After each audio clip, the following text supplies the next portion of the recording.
Hello, all, and welcome to episode the third of the Story Arc podcast. My name is still Scott, and I am still your host. Joining me once more are Dre.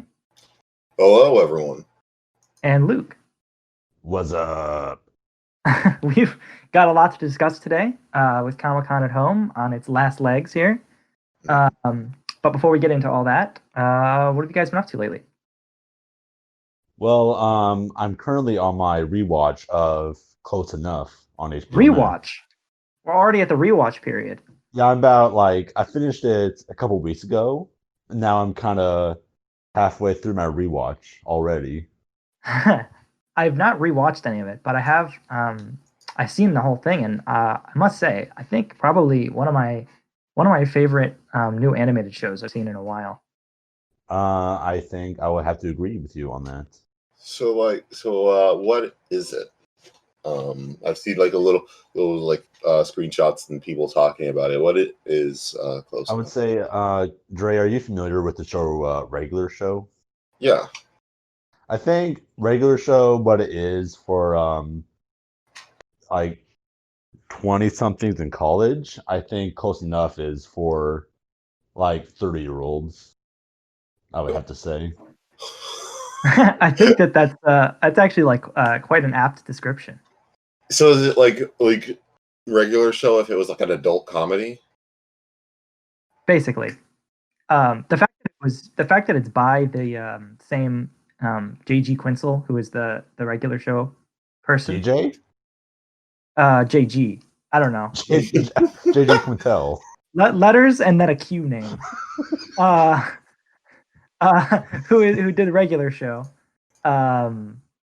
Is sort of what put it on the map for me, because I just like the Regular Show. It's funny, and I think having the sort of freedom to do whatever kind of thing they want in terms of visuals and writing, really I can kind of tell that there's a lot more freedom.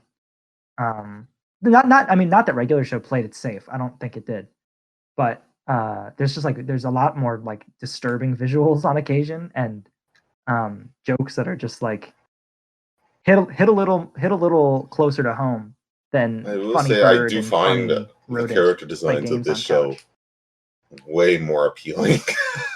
That was kind of the barrier for me in Regular Show. I really enjoyed the writing of it, but I looked at it and I was like, why do they all look like this? Great White Ape. Regular Show. What do you say? Regular Show is not very regular. Yes, I would say it's quite bizarre. In fact, because it's a very absurd premise. You have a blue jay and a raccoon, and is that what he is? He's a raccoon. I'd never known what that creature was supposed to be. And there's an ogre. There's a gorilla. Unless you mean oh my god, Muscle Man. Muscle Man. I can remember his name. Muscle Man. Yeah. Yeah, but I think it's Close Enough does a really good job of maintaining that sort of over the top, off the wallness, while also being about something. Yeah. And having quite compelling characters, despite them being funny cartoon characters. Judging from the first trailer, I was worried it was going to be Regular Show but unhinged. Oh, what if Regular Show just had no boundaries? That was my big worry kind of going into it, but I felt it kind of controlled itself pretty well, where it still kind of maintained the same absurd humor while still feeling pretty grounded in reality for the most part. Something that really stands out about it to me, aside from not aside from, but as opposed to a lot of other adult cartoons, is that I don't feel like it's cynical. It seems like it's a very they'll make jokes, oh, we got to do our taxes, ho ho. But it's at the end of the day, every episode has a nice sort of warm ending. And I'm just thinking what's the last big adult cartoon that I can think of? And it's Rick and Morty, which is almost on 5 seasons, by the way, which is blowing my mind. That's a big number.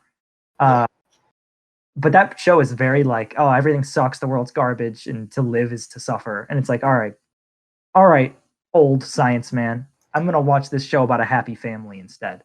It is refreshing to watch an adult animated show where the family isn't sick of each other. Mm-hmm. Or Well, shows like F is for Family or Modern Family Guy are just kind of just everyone just like out to get each other. so it's kind of Mhm. like Bob's Burgers in that respect. It's kind of in that same vein, I would say, where it Yeah, actually feels like a real family. yeah. Mhm. There's a lot of like the plot of a lot of episodes is like, how do I act so as to maximize the happiness of my family? That's nice. Yeah. Yeah, it is. It's like it's really like, oh, that's And nice. it's like obviously like especially the parents, Josh and Emily, like they Mhm. have annoyances and frustrations with each other, but you can still tell they like love each other still. How many Mhm. episodes is it? Right now there's like 8 episodes, but each Yeah. episode is like split into 2 parts. So altogether there's about like 15 episodes in total.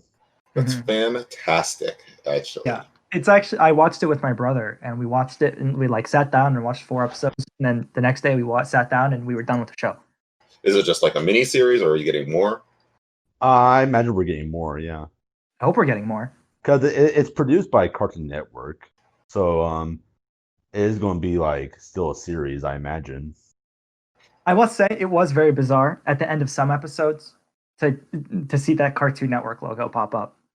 No, yeah. When I first saw that, I was like taken Yeah, aback a I was little. thinking, I was like, wait, I thought this was an adult like thing. Well, I mean, Adult Swim is still a part of Cartoon Network. I guess so. Mm-hmm. Yeah, oh, yeah, and it's like an HBO like Max exclusive thing. Yes. Yeah, well, HBO. it was supposed to air on TBS, but it got premiered on HBO Max. Still licensed by TBS and Cartoon Network, but it got published on HBO Max, as far as I know. Huh. Okay, that's interesting. That HBO Max thing is like really seeming to like be pulling its weight. Yeah.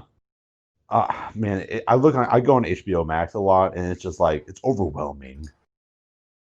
Because I like. whenever we get like a new streaming service, it's always like, oh, this is the new Netflix killer.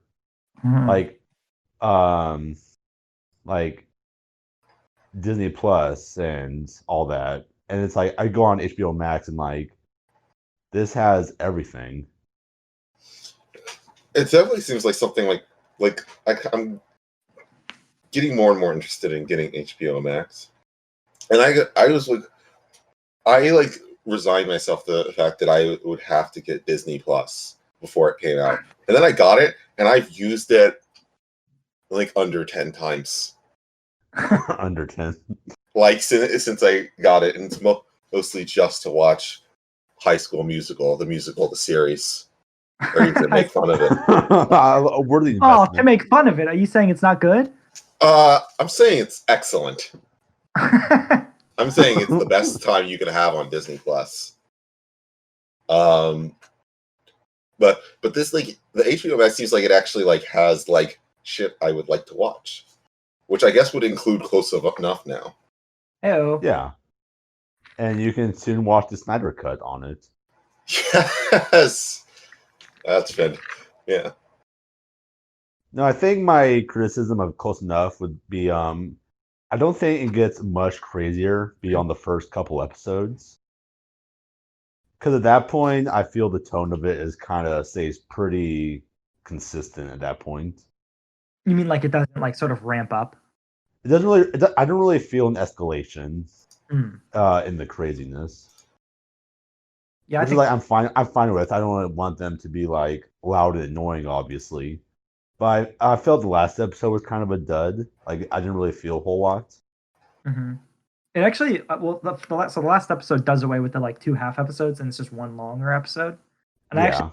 think that harmed it because something that's very fun about the show is just like they just like there's this really absurd event and then they don't like go into it or anything Yeah. and then you go on to the next thing. It's like all right, cool, funny. Oh, for sure. Yeah.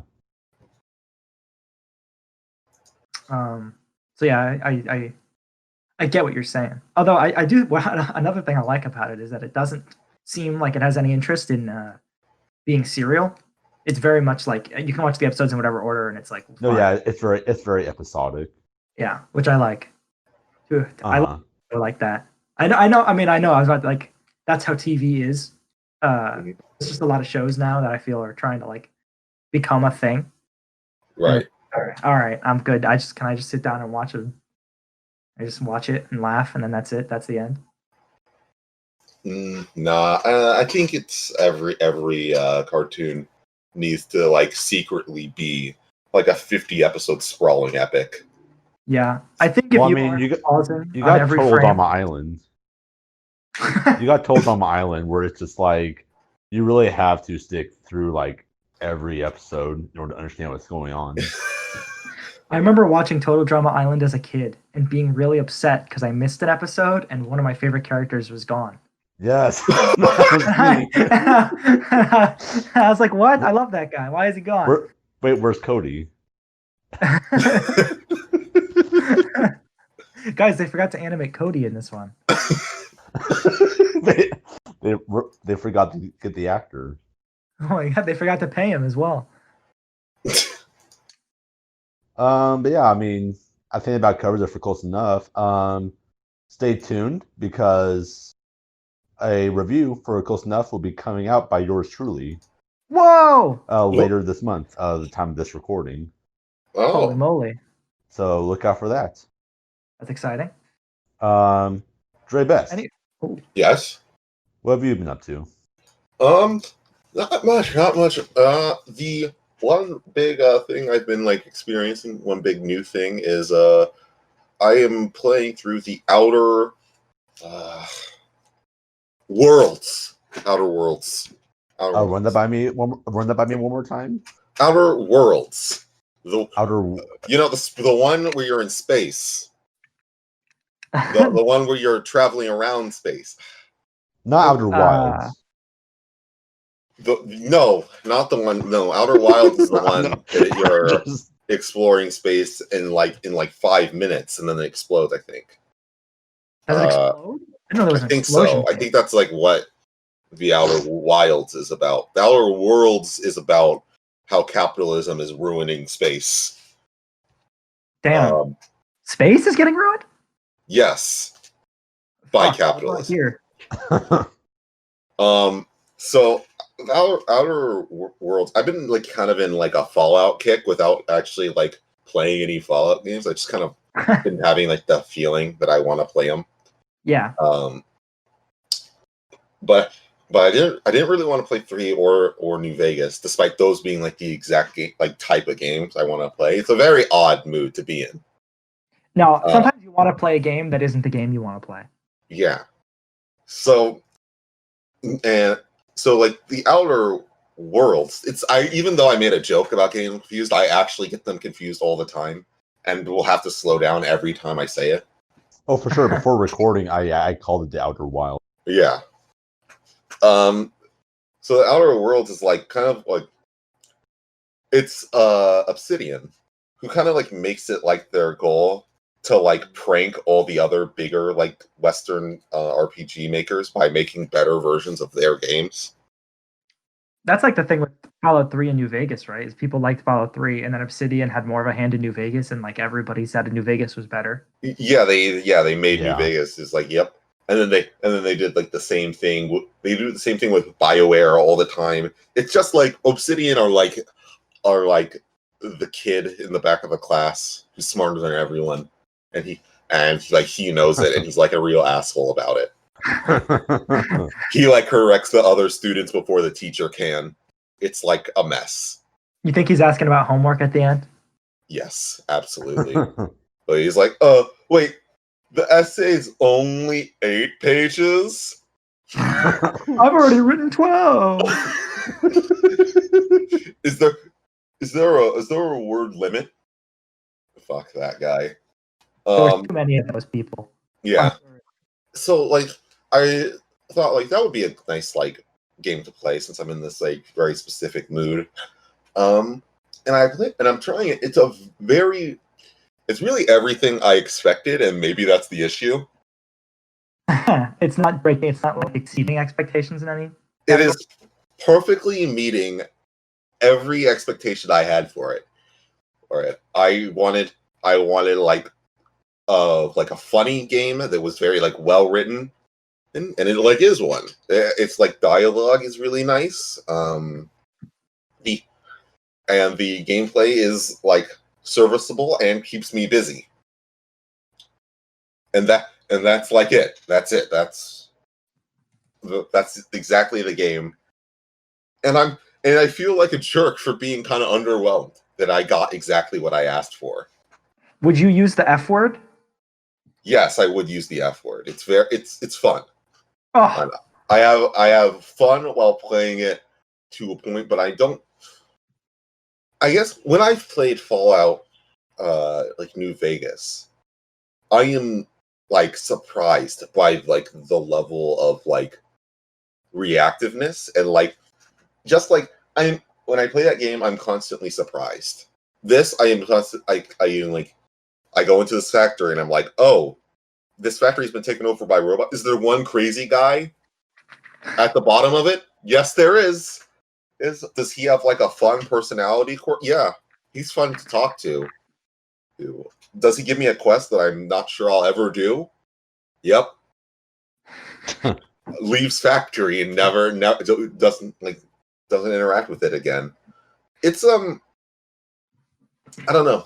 It's something I'm gonna finish it, but it doesn't feel like anything It doesn't feel like something I ever like would want to replay. And this is the first 10 hours. So maybe it kind of just like takes a while to like show its kind of like anarchic side. But so far, Outer Worlds is like a solid thumb up. It's not 2 thumbs up. It's just the thumb up, which is like weird elevated for Obsidian.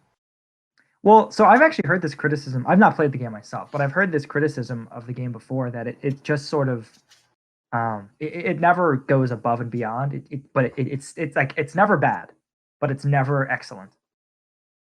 Yeah, I would say I actually think some of like the world building is really excellent. The game has like a big thing where it's like you're in these space colonies. All these space colonies are like taken over by these like different corporations or run by these different corporations. You start off. I'm only on the first world. You start off outer yet. You're inner. Yeah, I'm pretty inner worlds. Like the first world you go on is like run by like the worst company. and it like the way everyone's talking, everyone's like super desperate on this world. They're just working. There's a plague going on, and the company's making them work through it. Topical.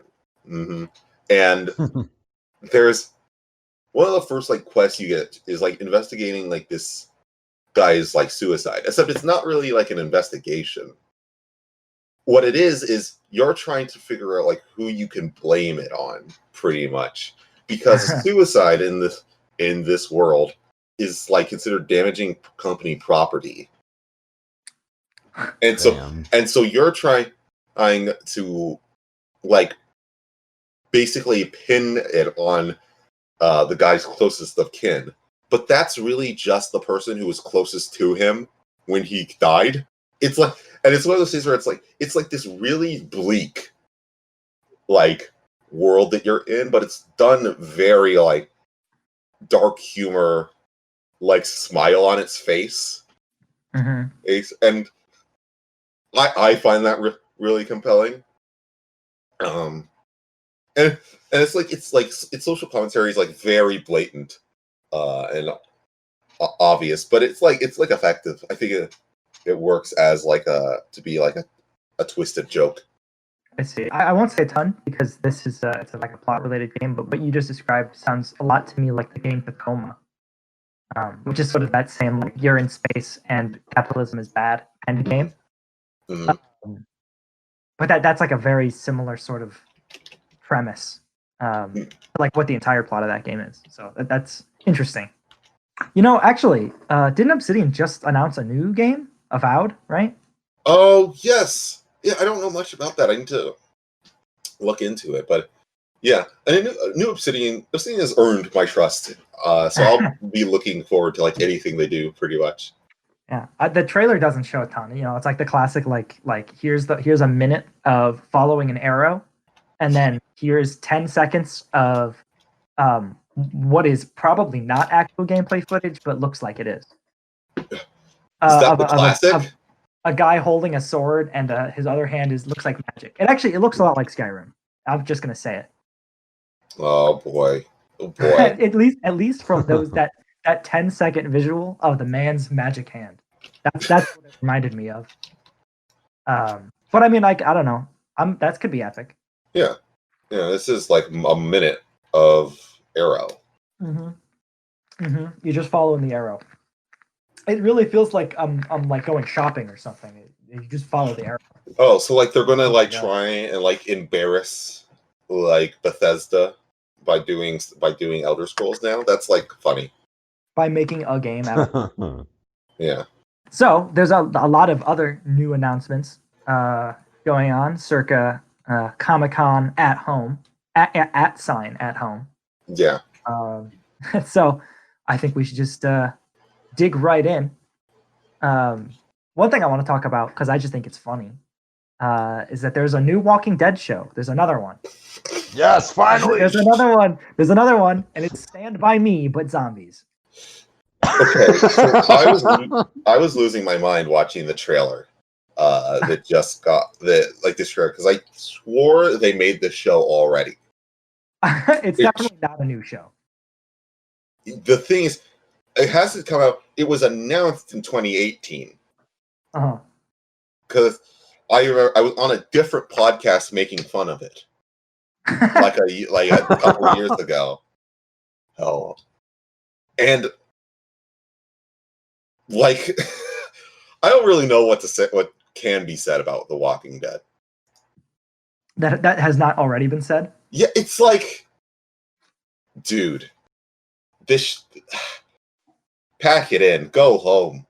Yeah, it's really The Walking Dead has like become zombie. You know what I mean? Does that make sense? Like zombie was like a thing that you could put in your scary to have a scary in it. But now the only thing that is zombie is The Walking Dead. And Days Gone. There are still people who love The Walking Dead still. They confuse me. It's like I definitely watched Walking Dead in high school, and then I just stopped. I mean, I can't believe the original show is on like season 10 or 11 or something now, which is insane. It's like a completely different show now. Yeah, it's like, I don't know, it's crazy. I think they replaced like 90% of the cast. I mean, I guess you just sort of have to keep things interesting by killing people off, right? I assume that's how they do it. I haven't watched the show since season 4. Yeah, that's when I stopped, pretty much. Walking Dead's an endurance test.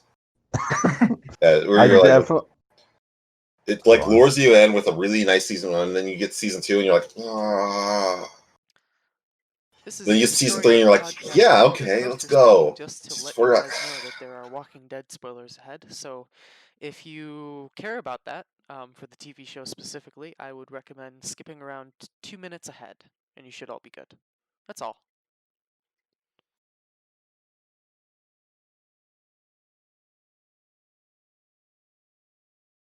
I definitely fell off. Hard wall.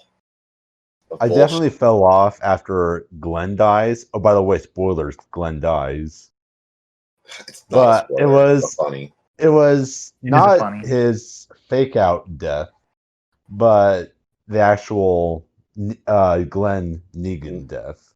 Yeah, I found myself the second fake out, because there's the first fake out where like he's hiding under a dumpster the whole time, which definitely hilarious. Zombies can't defeat a dumpster.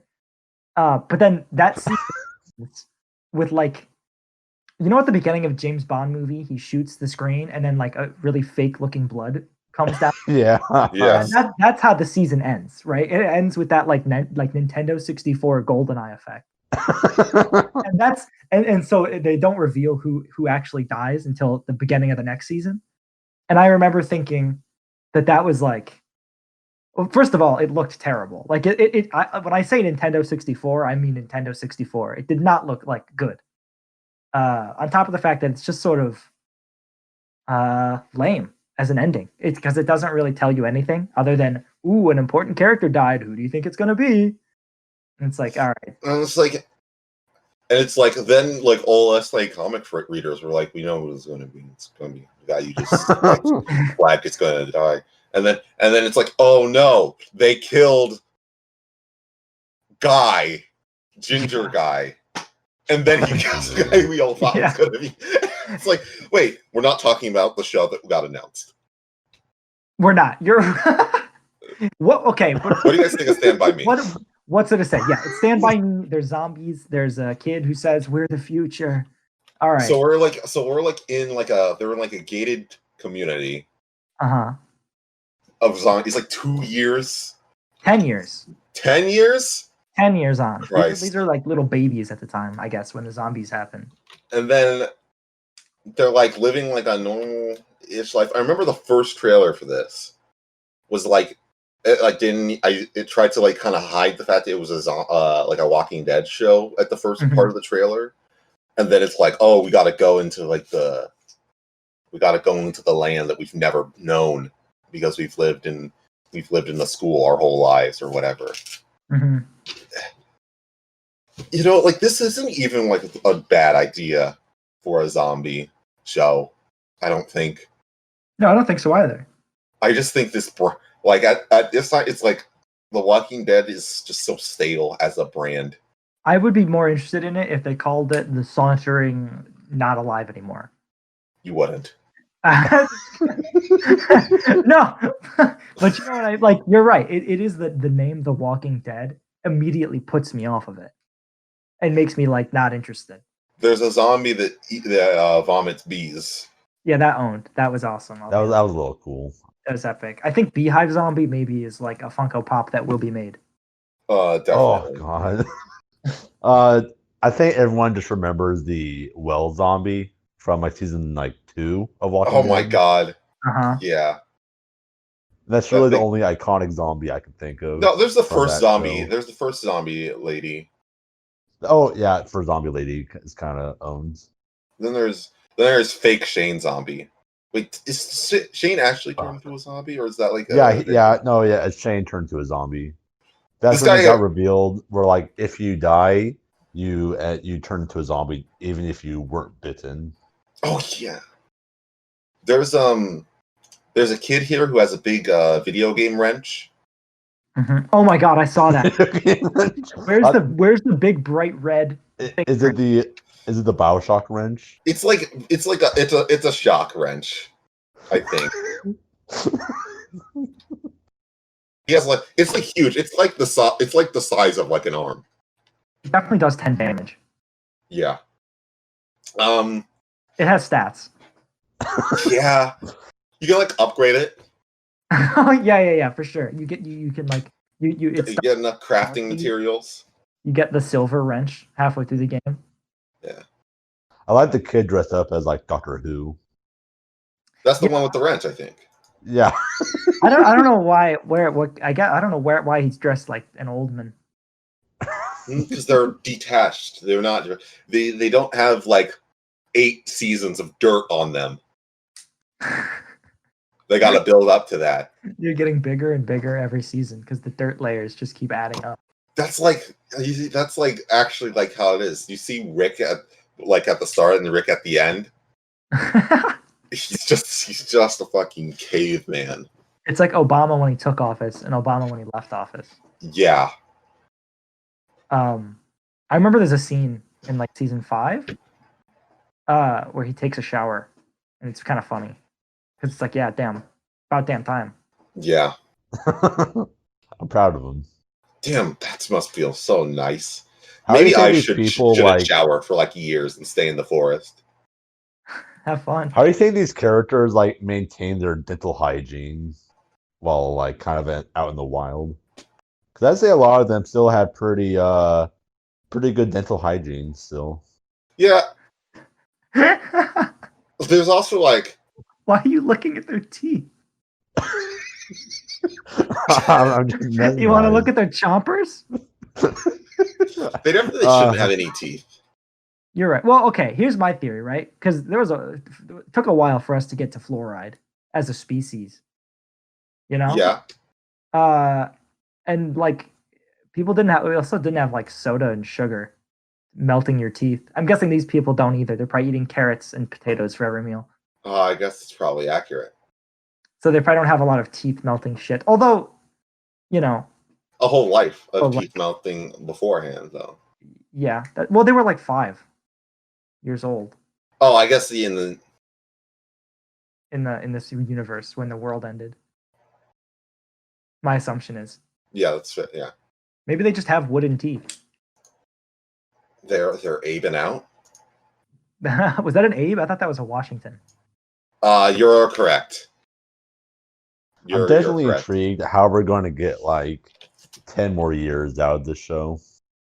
The comic ended AMC last year.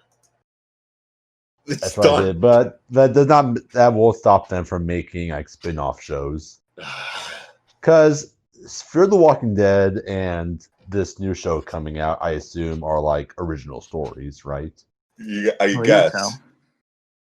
Yeah, I mean, nothing's going to stop them from coming out with new shows. I Is mean, Fear the Walking Dead still running? the show, we're getting a season 10 finale, and we're just going to keep getting more seasons after that. I mean, this show makes bank, dude. Dude, It's AMC's biggest show right now, but after Breaking Bad. Fear the Walking Dead is on season 6. That Why? show's still on. Oh my god! Oh Jesus Christ! Fear the. I did not know. I watched like the first 4 episodes. I remember the main guy looks like a Muppet. He looks like an honest. Oh Why do you well, gotta be so mean to him? it has 5 seasons and a 6th one on the way. Dude, I There's a thought the show barber. ended like a couple years ago. There's an Italian barber, and he says, "Get out of my establishment. I don't trust you." And then he proves his trust, and it's like, "Oh wow, humanity thrives." Shut up. I fear the writing dead. Heyo. Oh, God. I think there's definitely a big difference between I think there's a big difference between watching the show and just going to Hot Topic and buying Walking Dead t-shirts and Funko Pops and posters. yeah. See, could learn a lot from Fortnite, which is to say, get rid of the zombies. Just have it. What? Yeah. I have no clue what you're saying, my guy. Yeah. Listen, well, it didn't work. The zombies didn't work in Fortnite. They got rid of them. I'm done with the zombies in The Walking Dead. Get rid of them. I think I agree too.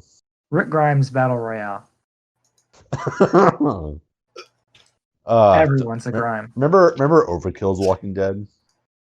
And that big astounding success? I thought I was excited for that, but then it then it became Overkill's The Walking Dead. yeah. Okay. Too much Walking Dead. I didn't think we were going to talk about Walking Dead this much. I didn't either, but I guess there was a lot to say. Shocking amount, to be honest. Yeah. Most of it not related to the thing that we were supposed to talk about. Yeah, but it's like, who cares? It's like, who cares, man? In other news, right? The Snyder Cut footage thereof. Superman. Black Superman. Black suit in Superman, and his suit is not colorful. His suit is black. Yeah. Black suit Superman. Have you seen like that black? Like they really like took away old Superman's like color in Man of Steel in 2013. I was gonna say I wasn't aware that he wasn't already wearing a black suit. It's definitely Superman. It's definitely the Death of Superman. Superman suit. Sans mullet, which is a little cowardice, I think. They're gonna CGI the mullet in. That's what we need, I think. I don't know. So I guess like the idea is that spoilers for Joss Whedon Justice League, which I guess we're gonna call it now. Justice Week. Justice League. Justice League. When Superman comes back from dead, he's gonna be. He's like evil for like 4 minutes until everyone has like a really bad fight scene, and he goes to Mars to talk to Lois Lane. And then he's just like good again. I guess. There's just like a really short, awkward fight scene. Then he sees Lois Lane, and he's like, "Oh, I guess I'm not evil anymore." Yeah. I guess this is where he like destroys Alfred, because Alfred's just sitting there, being the best part of these movies. And then Superman comes up, and he's like, "Oh, Superman." And it's like, "You must be Alfred," and that's where the clip ends. And then we're all supposed to clap. Was Alfred even in Justice League? I cannot remember. There's like a few moments where he says something funny while being literally like the guy in the chair. Like, you know, like how Homecoming made fun of that in like the same year. Like Alfred's like literally just like only purpose is to be in Batman's ear and say like the occasional quip. Good show. Awesome. Yeah. So the Snyder Cut, there's no new footage, right? This is just all existing footage, and they're re-CGIing it and re-editing it. Because supposedly, like, a very big chunk of Zack Snyder's footage got either cut or reshot after he left the project. And so I assume a lot of it, they're just reproducing it or refilming it entirely. I think we'll have an opportunity, like in future episodes, to like go into the Snyder Cut more. But this certainly is a black suit on Superman. It's so you know that he's evil. You know, I have a black suit in my closet. I don't know why, but like, what makes Superman so special? I have like 2 pairs of black jeans. So if I wear them, like I would just just start shooting people. I think, you know. I'm wearing a black shirt right now. Where's your trailer? Huh? Oh, dude, don't even. Clothes. What? You got clothes. No, dude, we don't have that budget. They're just in a closet. Yeah, I just have a closet, no trailer. Oh. I should have a trailer though. That'd be kind of cool. Dude, imagine having a trailer for a podcast. What do you need to get changed for? I'm literally in my pajamas. I am too. I'm wearing a sweatshirt, and I actually put socks on because my feetsies were getting cold. I'm not. My feet are cold. Maybe I should grab those. I'm wearing nothing. That's badass. That is like. I hope that's true. Yeah, it better not be a lie. So Snyder Cut is coming, but there are 2 movies that are not coming anymore. Those being Tenet and Avatar 2 of the James Cameron variety. And I guess by extension, Avatars 3 through 6 are also being delayed. Yeah. I hope so. I hope they don't release them, out of order. A little non-linear story. Avatar 4 out already, even before 3. Avatar 4 is so good, they skipped the other 2. I think like 2 was like the low point, but like 3 got brought up a little bit, but 4 was like the shit. It's like a classic, I think. They can't do a 4th one. What? They can. They will, I guess. Yeah. It's gonna be James Cameron's Synecdoche, New York, where by the time Avatar 4 happens, he's like 70 years old. The world's like in chaos. He's plugged in. Yeah. He's actually grown. Honestly, his hair has grown the weird Avatar plug into animals' hair. All his friends and family are dead. He's turned them into the Avatar films. That's a Black Mirror episode. Yeah, you become the. You become a movie. Oh, I guess that's a Truman Show. Oh well.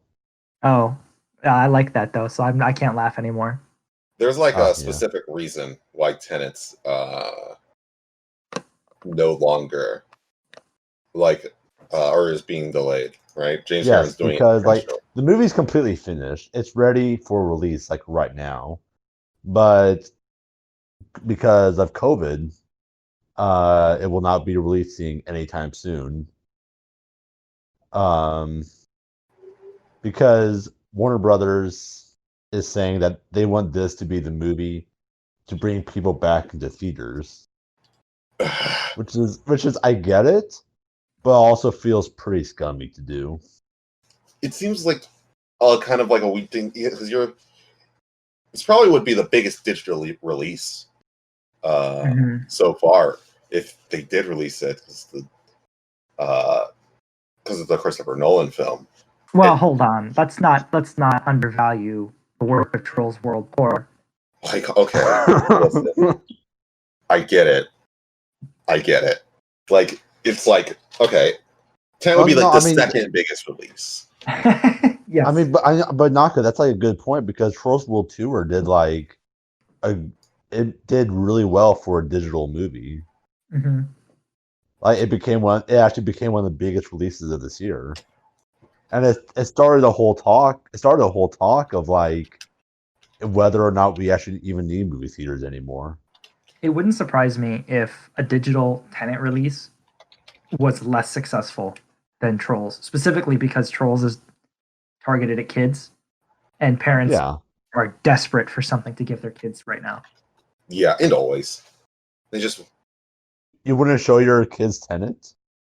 I'd only show it to them backwards. Hey, Timmy, you try and say this movie title backwards. Tenet, and then the explodes. And then he immediately goes on Amazon and buys Memento on DVD.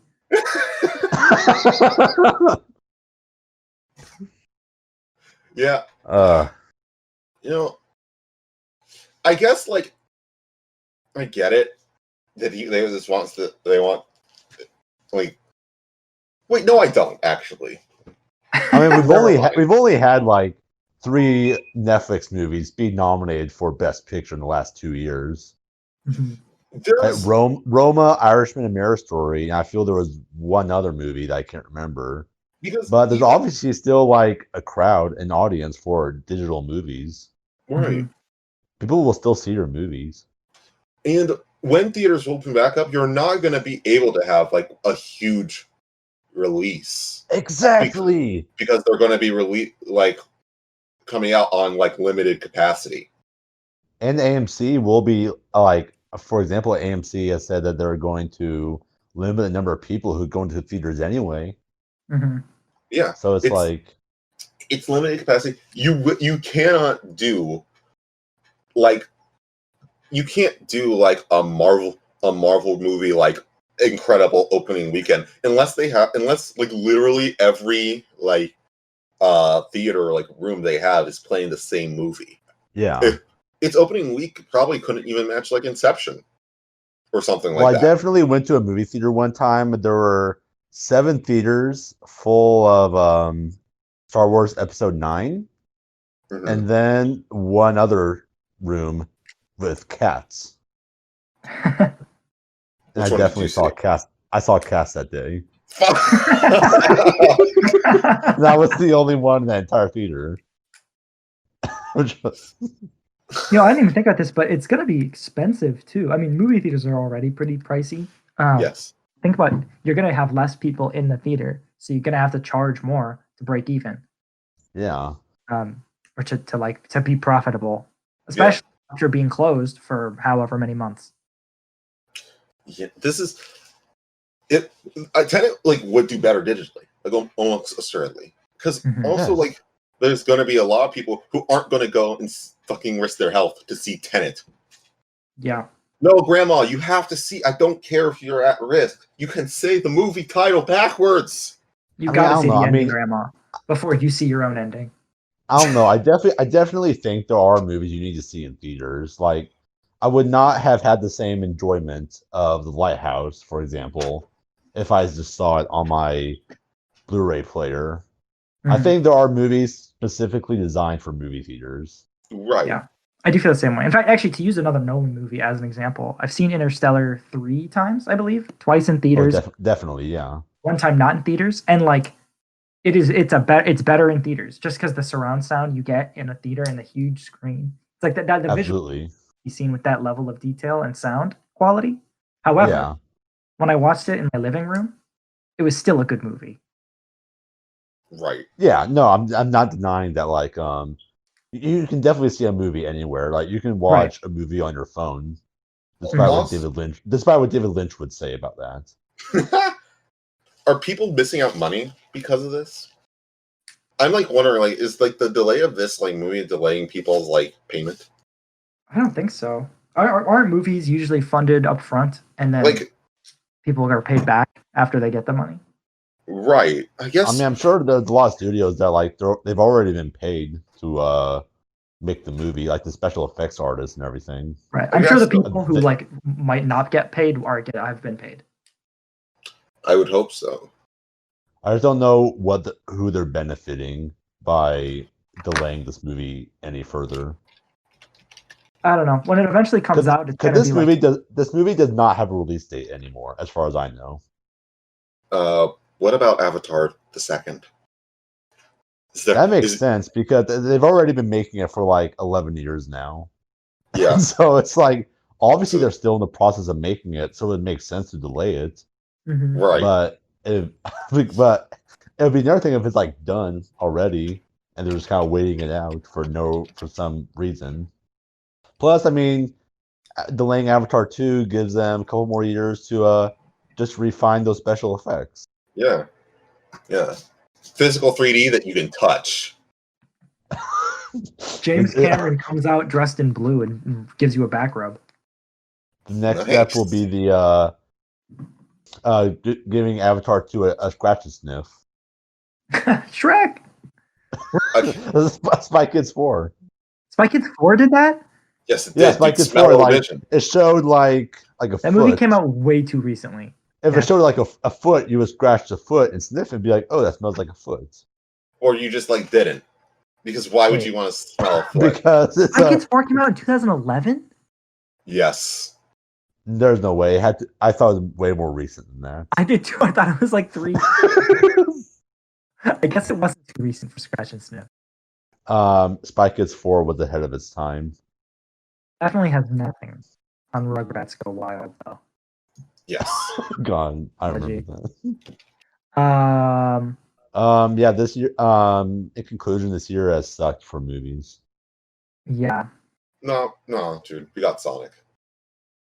That wasn't. We did indeed get Sonic. You are objectively correct. Gonna win an Oscar. Speaking of awards, Whoa! Talk about, some comic related stuff. The Eisner Awards. The I guess most prestigious comic awards. The nominees got announced for all the categories. They have so many. We're not going to go over all of them because, first of all, who cares about comics? And secondly, it's true. There was around like 15 or something different categories. So I just kind of wanted to shout out that two of that one of my favorite series, Daredevil, is up for award for best continuing series. Daredevil by Chip Zdarsky. That's fantastic series.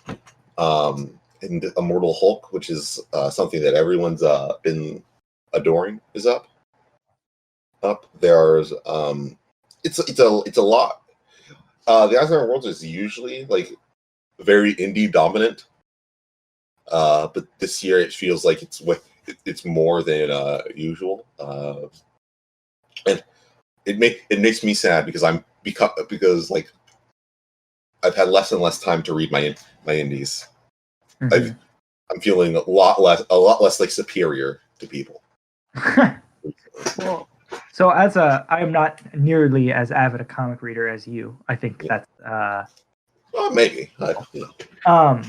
but so do you think that these awards, which I also don't know much about, are like it's generally like a good way of like sort of maybe unknown indies being known, or is it usually stuff that's already kind of hit the mainstream being recognized as such? There's usually a lot of stuff that is like unknown even to me. Like there are a lot of times when I'm going through these, I go, "Oh, really?" I like they go from publishers that I don't even like, know of. That's cool. It's a really like good showcase of talent. And most people who win them, I think, deserve them. So yeah, That's cool. I'm check just out the Icebreakers. I'm thinking of other award shows where it feels like they're like, all right, here's the 4 big releases from the 4 biggest studios or companies, and then here's the one token, like, oh, this game was made by 3 people in a garage.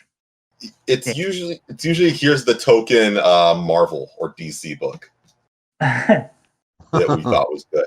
Most of the sounds nice. most of the time it's fucking like the shopping mall by some person who you can't pronounce the name of and a European. That's cool. Yeah, I think it was it's a fun thing. Kind of keeping on the comics. My favorite book. I'm not. I feel like I've gushed on about this book on like every podcast I've been on. I'm not sure if I've done it on this one. God Country. This is like this is my favorite comic ever. Written by Donny Cates and art is by I'm a fucking bad fan, dude. That's a weird thing. I want to get it right because he's like great. I googled it. I googled God Country artist Blake Shelton. Huh? I don't think that's correct. Yeah, I don't think that is either. Apparently, he has a song called God's Country. Oh, oh yeah, that fucker. I get him all the time. Jeff Shaw. Yeah, Jeff Shaw. God Country is like. Give him an Eisner. Blake Shaw.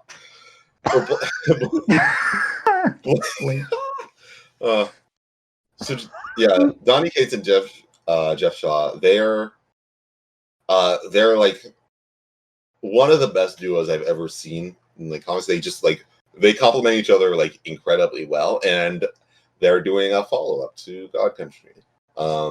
This one's like an incredibly different premise. Basically, it's like so in comics they have these like huge crossover events where everything in the universe happens at once, and it's supposed to like change the universe, but usually it's just a way of getting you to pay $6 12 times in 1 year. It's a subscription service. Yeah. And this basically like the premise of this is there's a kid who's reading like this crossover comic. And all his favorite heroes are like fighting each other or fighting like an alien invasion. But the crossover gets so intense that it like travels outside of the comic universe and starts impacting the real one.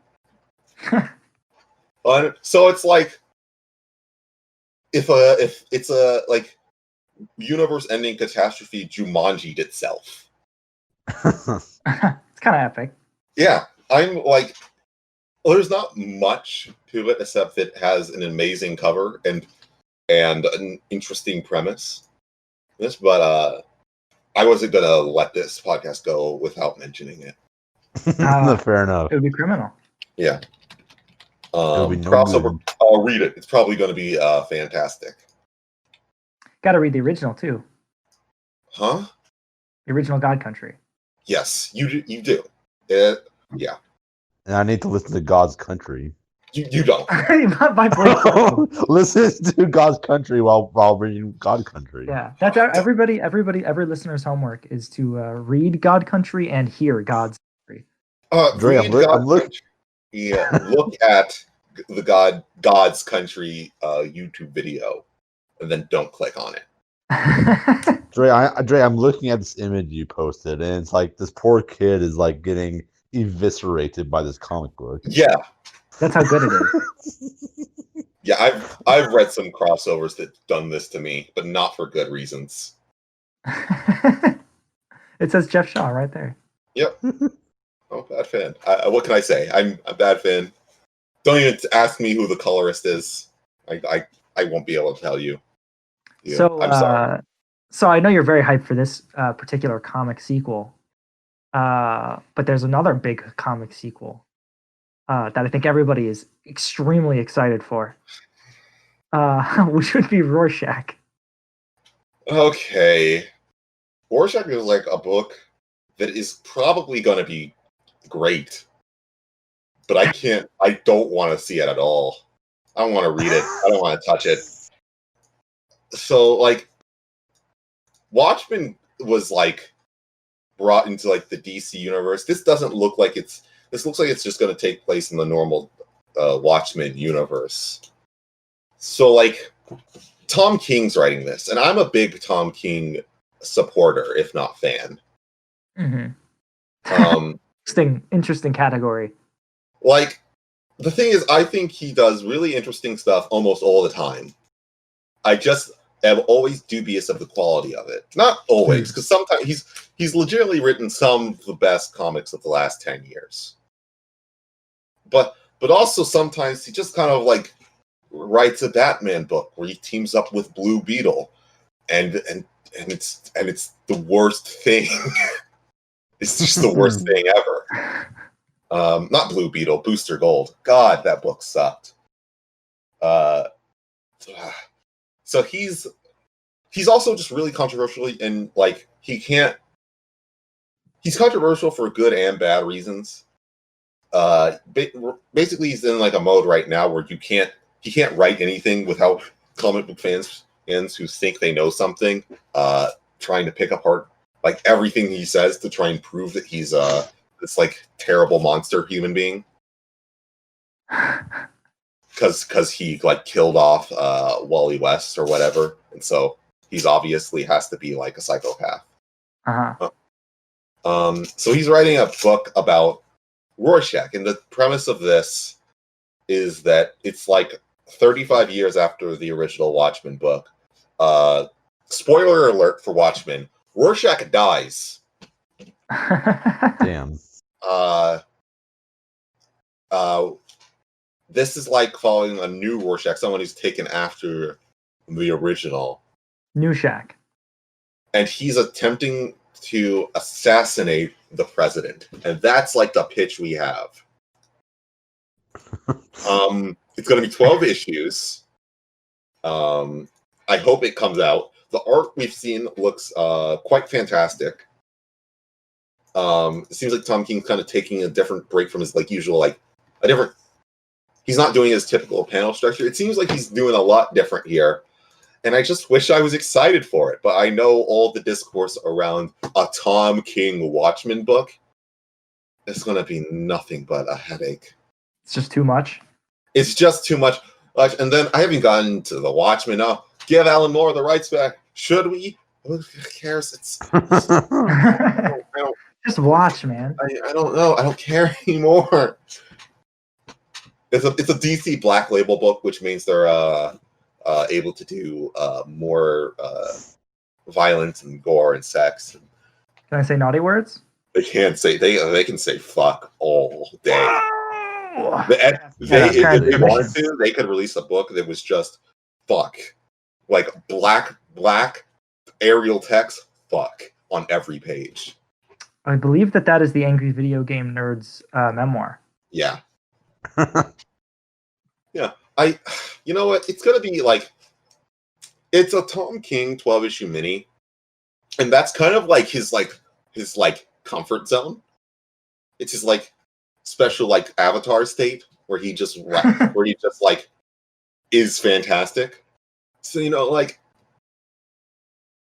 I'm not gonna read it because I'm tired of defending Tom King. from crazy people. But you should read it. I mean, probably read Watchmen first. Seems Probably like a good maybe idea. a big block. I don't know. This might. I don't know. Yay! Hooray! That was Comic-Con at home. That was so one exciting year for entertainment. We're at home. We're home, everybody. Honestly, You know what? it's a cool event. Yeah, as a San Diegan who hates going to Comic-Con, I think let's do this like even when there's not a pandemic happening. Mm-hmm. I definitely think the big event of this year is being alive. Yeah. Yeah. There was no evil. There was no stupid traffic. I could walk around my house. I could walk around my city without having a freaking panic attack. I don't have to worry about getting pickpocketed. I got pickpocketed last year at Comic-Con. By who? Dude, I don't know. I didn't find him. He pickpocketed. You should have chased him around. It could have been an Iron Man cosplayer. took your dosh. Probably like a Catwoman cosplay, I think. Right? That's like the thing that makes sense. Yeah, but I guess you're right about that. I had no explanation about it. There wasn't it wasn't a bunch of people like sweating on each other and breathing heavily. This is like, like the news stuff wasn't an earth-shaking news. There was no big Marvel thing except for Hellstrom, which we didn't talk about, or New Mutants or whatever. But in terms of the user experience, this is the most comfortable Comic-Con I've ever participated in. Yeah. One thing I noticed, like if you go on the website, they've got all these like events that they were doing. Mm-hmm. And one of them was just like a group watch. It's just like, join this Twitch stream and we're going to watch Fire Force Season 1 at 4. Yeah. Come join and hang out in the Twitch chat. And I was like, that sounds really cozy. Although it does remind me of like, you ever see on YouTube, there's like those 24-hour streams titled like nonstop Family Guy funny episodes forever. Yeah. That's the energy I got. But it's still cool. Yeah. I'd pay to watch the Family Guy cast to watch Family Guy, I think. That sounds like the most entertainment I could get from Family Guy. Do you think they would do you think they know? I think they have to, right? Do they know that they're even in Family Guy? They're like, it's like they've just been using the same like audio clips for like 10 years at this point. There's so many. Every single word in Webster's dictionary has been said by every cast member. So they just mix them all. Yeah. They just do vocal mixing and make every new episodes. I would pay it for a show to be like made like that, where it's like you get a bunch of voice actors and you just have them say every word in the dictionary, and then you try and make a show, like editing all that together. Once a year, they gather all the voice actors again, and they go on Wikipedia and they just search up like top 100 most famous people of the year, and they have every voice actor say the names of those people so they can do gags with them. Yeah. Yes. Yeah. This is like when Billie Eilish came to the mall, and then they do that bit where she goes to the mall. I'm definitely pretty much convinced that's what Disney did with Stan Lee. They just made Stan Lee just say every word in the English alphabet. So we can just use him forever. Yeah. CGI him and everything. Yeah. That's sort of a terrifying thought. I think you've gone Black Mirror. That's what Stan Lee would always wanted. Stan Lee should be in a Black Mirror episode. Wait. He can't though. Well, they've got the voice recording, so. Oh yeah, that's true. Upload him. I think Comic-Con at home was cool. Honestly, good for me because I don't like. I've never been a fan of these big panels where they get like 12 famous people and then at the end they show a trailer for a show you won't watch. Instead, they just give you the trailer for the show you won't watch. Yeah, I would definitely turn off by Comic-Con after recently watching the Expendables Comic-Con panel, where it's just like the absolute like definition of like toxic masculinity. Yeah, Like, that's just all those these dudes. these dudes got dirty to make the coolest, most manly movie of all time. It's called Dirty Dudes. Dirty Dudes 8. Yes, yes. Dirty Dudes 8. And Hey, you go on give me back Reddit. my helicopter. You go on reddit.com/r/dirty dudes, and all the Dirty Dudes fans are like, Dirty Dudes 8 looks like garbage. I can't believe they cast The Rock again after his terrible flubs in Dirty Dudes 5. God, do you think you could put The Rock and Vin Diesel in a room and then like have them like spin around each other and like tell them apart? Wait, what, like, would pick out which one's which? Yeah, why are they like the same person, just given different like stats? They really both have like names that are items. Yeah. Vin Diesel and Rock. Dwayne Yeah. The Rock Johnson. There Apparently are they hate each RPG other. elements. I think I would hate somebody if they were me. Like, well, Vin Diesel hates him because he outstages him in like every Fast and the Furious movie. When did Because he he's hang in those? Hmm? When did The Rock become a mainstay? Because he wasn't always around. I think 5. He was like still a wrestler when that shit started, I think. Oh, when that shit started, like 2000, when the first Fast and the Furious? Like early 2000s, if not 90s, right? Fast and the Furious. Well, it's like it started out like the first one was about like stealing like like VCR players or whatever. That's true. I've never seen him. Yeah. 2001. Yeah, that would have been like one of his last years being a wrestler. Wow. How about that? Yeah, Comic-Con, everyone. Yeah. Okay. All right. No more The Rock. No more Vin Diesel. Thank you, everybody, for listening. I hope you enjoyed your own Comic-Con at home. I hope you enjoyed your Story Arc podcast at home as well. Keep your eyes on the Story Arc blog as usual. Look forward to Luke's article on Close Enough. And stay tuned for many more articles about pretty much anything and everything that you care about. We'll catch you next time. Hope you look forward to it. See ya.